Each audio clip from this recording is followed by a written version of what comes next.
In our game, we have a difference maker. We have Mr. Mo Salah. And Mr. Mo Salah comes up and steps up to the spot twice, puts them both away. Now, I know you did an interview with James Pearce recently for The Athletic on the back of the dominance by Mo and the numbers that he's pulling up, and the fact that he is now very much the dominant penalty taker for the club and doing quite well with them. But I really enjoyed reading the article. If people haven't read it, I would point them towards that article in The Athletic. It's called Analysing Mohamed Salah's Penalty Technique with Liverpool's Most Prolific Spot Kick Artist. That would be you. And I do really enjoy it. Just for some figures for people, I just want to throw these out there before I ask you a couple of questions. I have a couple of annoying questions, which I'll probably bug you. Salah's netted 44 of 52 in all competitions. That is a conversion rate of 84.6. Stevie Gerrard has a club record of 47 penalties. He took 57 in total. That gives him an 82.5 conversion rate.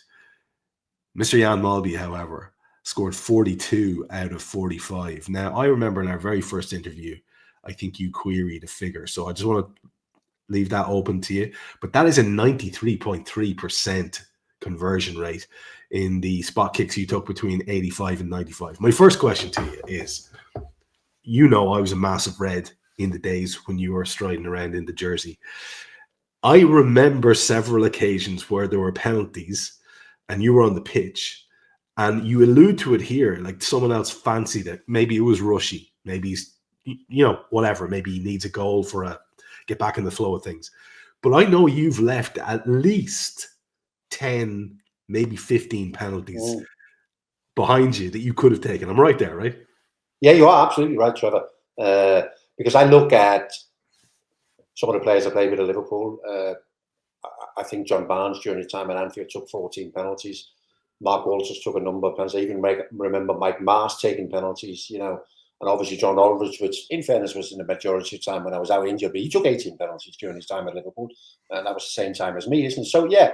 And it's like, at that time, there was nobody going, oh, Jan's now scored 30 out of 41. There was nobody telling you any of these stats. But when you look back and you think, well, maybe I should have been more greedy. And I could have took 60 penalties, and maybe, I don't know whether I would have missed any more or not.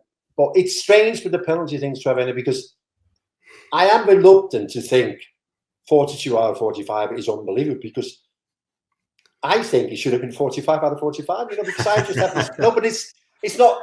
I just have this thing about, I can do this, and really you should score every penalty. I know you don't. So it is one of them, isn't it?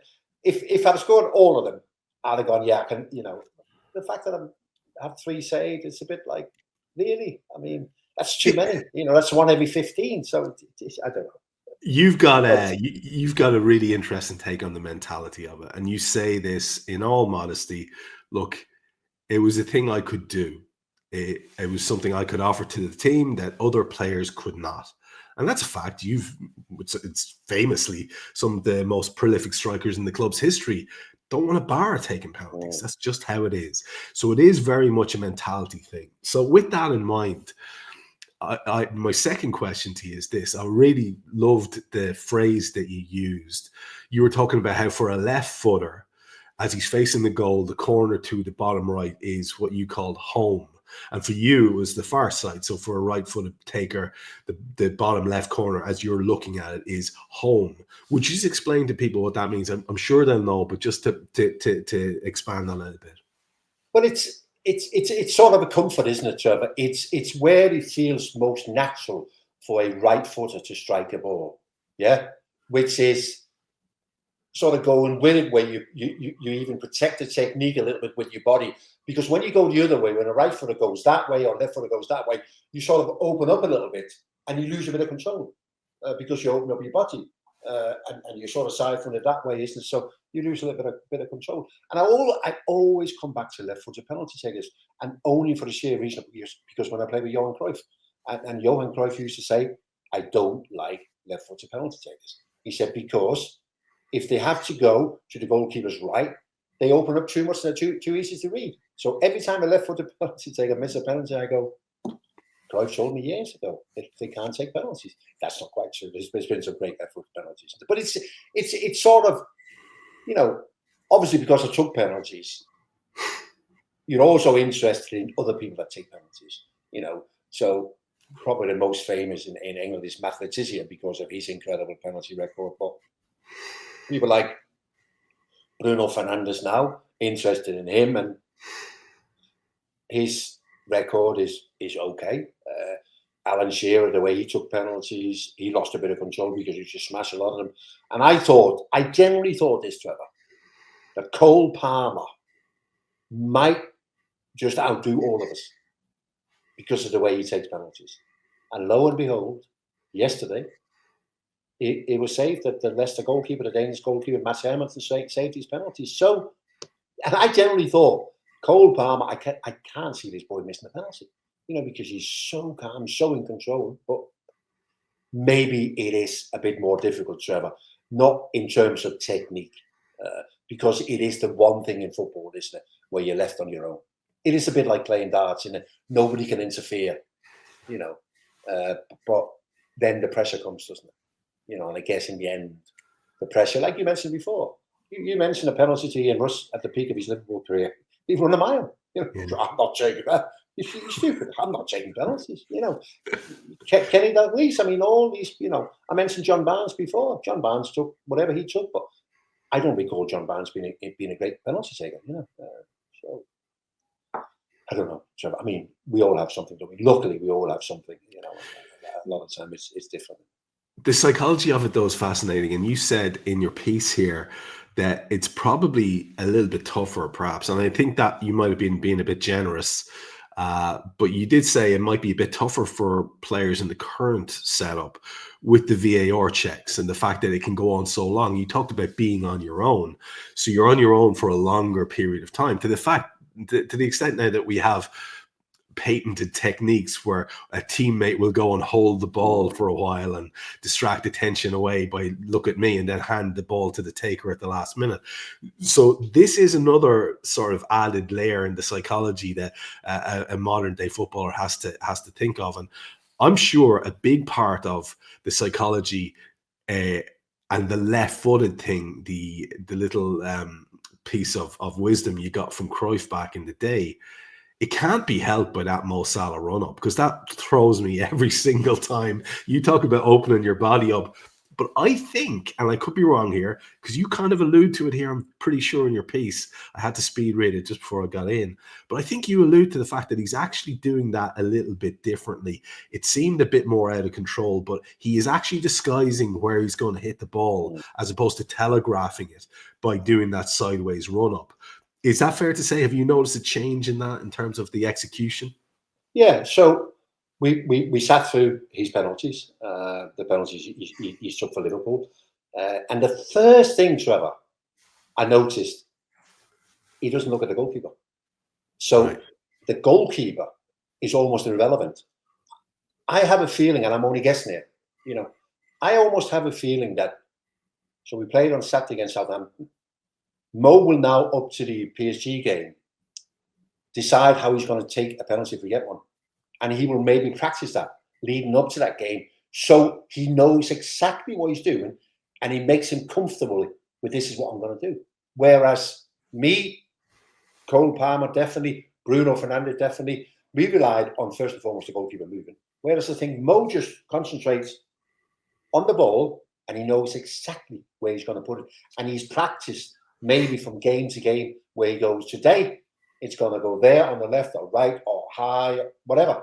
I could be wrong, but that's how it looks to me. And I find it amazing for somebody with a record like his, not even to give a second to the goalkeeper. He just does not look at the goalkeeper. You know, he concentrates on the things that he can influence. Yeah, which is the ball, the speed of the way he hits the shot. So it is fascinating, Trevor, because in my day, you would get a penalty. Nobody basically would complain. I'd get the ball, put it down the spot, put it in the back of the net, run back up to the halfway line. If I was lucky, somebody give me a high five and go, well done, Jan. Yeah. it was an expected thing. It's a penalty, it's a goal, yeah? I would never run behind, apart from Watford away in the quarterfinals of the FA Cup in 1986. But I would never run behind the goal to celebrate where you just get back up to the halfway line. Now a penalty is theatre, isn't it? Now penalty is theatre because it's given. Then we have the complaints. Then we have the VAR check. Then we have somebody protecting either the penalty spot or having the ball for somebody else to come and take it. Then we have the penalty taker. Most of them who have a ritual of what they do. And Mo has a little ritual, doesn't he, with where he starts his run up and how he moves then to the right and all these things in it. Then they put it in the back of the net, and then the celebrations are equal to any other goal scored. And that's something I was trying to say before, isn't it? When I scored a penalty back in the day, it was like devalued a bit because it's only a penalty, isn't it? But in today's football, it's celebrated like any other goal, like probably it should be, isn't it? So that whole segment in a game of football now is theatre, isn't it? Whereas it never was. You go through and look at some of them and you go, bang, in the back, up to the halfway line. It probably took 20 seconds off. Now we're talking 3, 4, 5 minutes for the whole thing. Now, in terms of, because you don't want to take the fun out of everything, do you, Trevor? So when you're talking about all that pressure and having to wait and trying to make a second guess of I don't think that would have bothered me, but I don't know. I think I would have been quite comfortable with that. Get the ball put under my arm and just stand there and wait. I don't think it would have bothered me. But I don't know. I can't be sure. But for sure, it's the whole sort of penalty thing has gone onto another level. And also when we talk about the preparations that the taker makes, and also the preparations that the goalkeeper is part of leading up to a game against Liverpool, isn't it? So but yeah, I mean, scoring a goal, whether it's from a penalty spot or not, is important, isn't it? Yeah, and increasingly. It's the biggest chance you're going to get in football, isn't it? So, it is the single biggest chance you get in football. So. I have one last question. Before I give you a question, I want to explain something to you. As a mere mortal, you see, you can't relate to us normal blokes when it comes to kicking a ball around. But as a kid, I was obviously hugely influenced by what I was seeing you guys doing. And I recall in a specific match, semi-final of a cup, Leinster Cup, which is a province that I live in, my team, we have a penalty shootout and I'm on the 5th penalty. And I'm thinking, am I going to Molby it or am I going to Aldo it? And that's where I was, right? That's where I was.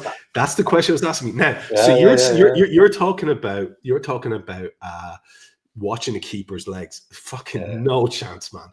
I've decided where I'm going to hit it, and I hit it as hard as I fucking can in that general direction. That's what a mortal does, not one of you guys watching the legs at the last moment. Fuck off. No chance. No.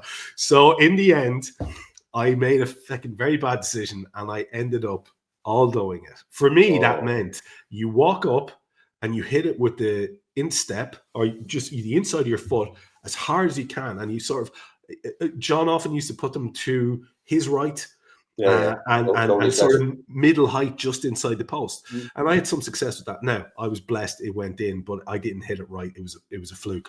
I got away with it. Normally, I would hit them with a bit of deliberation low like you did. Here's the question I'm building to, because it's a technique question. I'd like to think someone's listening to this. They're going to get something from it from you.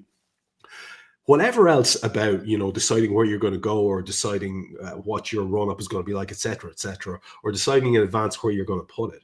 The way you strike the ball is the thing. Was that uniformly the same with you all the time, or did it depend on whereabouts you were going to put it? Like, did you hit it with a kind of uniform pace? Did you hit it with a uniform part of your foot? That's a really interesting one for people. So I think in terms of the pace on the ball, the idea was more or less always the same, apart from one penalty against Birmingham. I actually think could have been the day that Gary Gillespie scored a hat-trick. We beat Birmingham 5-0 and Gary Gillespie scored a hat-trick. His last goal would be a penalty. There's another one I should have took, Trevor. And for some reason, Birmingham signed David Seaman from Peterborough. He was in goal. I didn't really know him. and I'd seen him a couple of times, and he didn't look to me like a goalkeeper that would move. So I just smashed it really down the middle. It wasn't a great penalty, but it went in. So apart from that, everything was with my instep. Yeah. You know, open up your instep, more or less the same pace. That's really how it was. No great or no big drama. So, you know, the way that you do it today, you mentioned John Aldridge, whatever. You know, we see people like Bruno Fernandes, and he runs up and he almost stops, doesn't he, and waits for the goalkeeper. That boy's Arsenal now. That was at Chelsea. Jorginho, do you remember him, the Italian boy, where he takes penalties and whatever. I took penalties the way that I was first taught how to kick a football, which was just a straight run up in one movement and hit the ball. And that's how I took penalties. And now we've got more and more footballers, even Mo, they twist their run up and they do a little hop or whatever it is that they do, isn't it? But I just did the way I was taught to kick a football back in the day when I was 5, 6 years old, and it felt comfortable to me. Yeah. That's all it was, isn't it? And I wasn't into that terms of psychology of trying to put the goalkeeper up before he even hit the ball.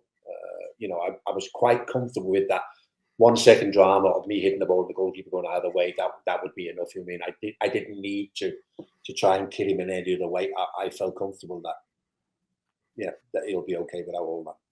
Last thing on this, a question from one of our viewers, Damo. He asks, was Aldo's stutter in his run-up to take a penalty to try and see which way the keeper was going to move? Do you think that was part of, like, speaking of kidding lads on, speaking of trying to get an advantage, you reckon that was part of buying himself a bit of time before he struck it? Yeah, absolutely. No, absolutely. And he was very cool, John. John was very good. I mean, when we talk about Liverpool penalty takers, and everybody who does all these stats have decided that for it to be serious, you have to have taken more than 20 penalties. Because otherwise there's a lot of players involved, isn't it? And John is unlucky. I mean, John took 18, I think, and scored 17, so his record is really, really good, you know. So, yeah, I'm absolutely convinced that John's is very much part of him giving himself a split second for the goalkeeper just to give him an idea what way he was going to go, and then roll into the I mean, I would actually be interested to see what John's record overall is, because he's had a few clubs, and over the years he wouldn't have missed many.